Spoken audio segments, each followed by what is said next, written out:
मैं गरिमा अग्रवाल आप सभी का वंदन करती हूँ, अभिनंदन करती हूँ।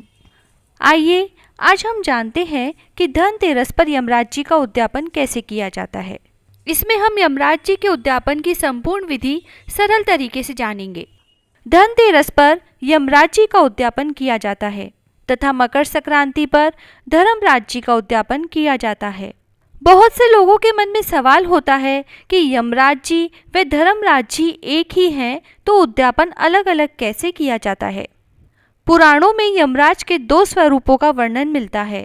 गरुड़ पुराण के अनुसार 24 योजन विस्तार वाले वेवस्वपुर नामक नगर में यमराज जी का साम्राज्य है। यमराज 2 स्वरूपों में वहां निवास करते हैं। पापियों को दंड देते समय उनका स्वरूप अत्यंत भयंकर होता है तथा जीवों के पाप पुण्य का निर्णय करते समय उनका स्वरूप अत्यंत सौम्य और सुंदर होता है। उस समय वह धर्मराज जी के रूप में होते हैं। वे धर्म को जानने वाले, धर्मशील, धर्मयुक्त और कल्याणकारी है। इसीलिए धनतेरस के दिन रौद्र रूपी यमराज जी व मकर संक्रांति को सौम्य रूपी धर्मराज जी का उद्यापन किया जाता है। यमराज जी का उद्यापन आपकी और आपके परिवार की अकाल मृत्यु से रक्षा करता है तथा धर्मराज जी का उद्यापन आपके द्वारा किए गए दान पुण्यों का फल देता है। दोनों ही उद्यापन अपने जीवन काल में एक बार जरूर करना चाहिए। आइए जानते हैं यमराज जी का उद्यापन कैसे करें। यमराज जी के उद्यापन के लिए यदि आप 1 साल कहानी का नियम लेना चाहते हैं तो यह कहानी धनतेरस से शुरू करें तथा अगली धनतेरस पर इसका उद्यापन करें।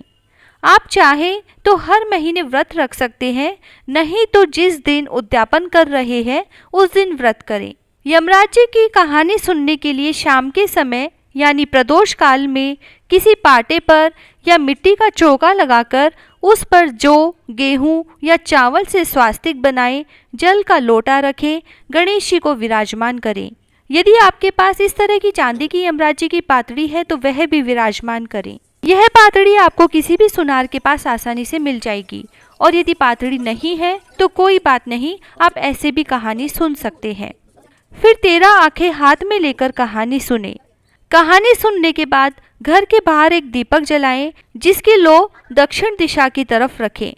फिर दीपक के सामने अर्घ्य दें।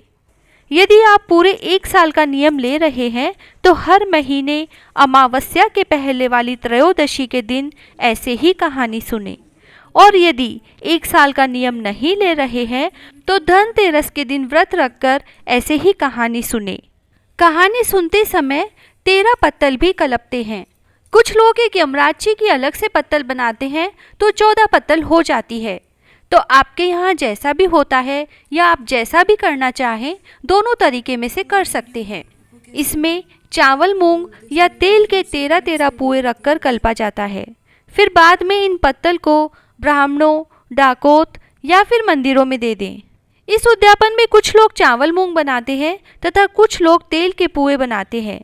इसमें आप जो भी बनाएं वही ब्राह्मण या डाकोत को भोजन में जरूर परोसें और स्वयं भी खाएं। अब इस उद्यापन में कुछ लोग ब्राह्मण ब्राह्मणी को जोड़े से खाना खिलाते हैं तथा कुछ लोग डाकोत को खाना खिलाते हैं। डाकोत परिवार ग्रामीण इलाकों में तो बड़ी आसानी से मिल जाते हैं, पर शहरों में थोड़ा मुश्किल हो जाता है। तो आपको जैसे भी सुविधा लगे आप वैसा कर सकते हैं। इन परिवारों के सदस्य हर शनिवार को सभी घरों में तेल लेने जाते हैं। इन्हें ही डाकोत परिवार कहा जाता है।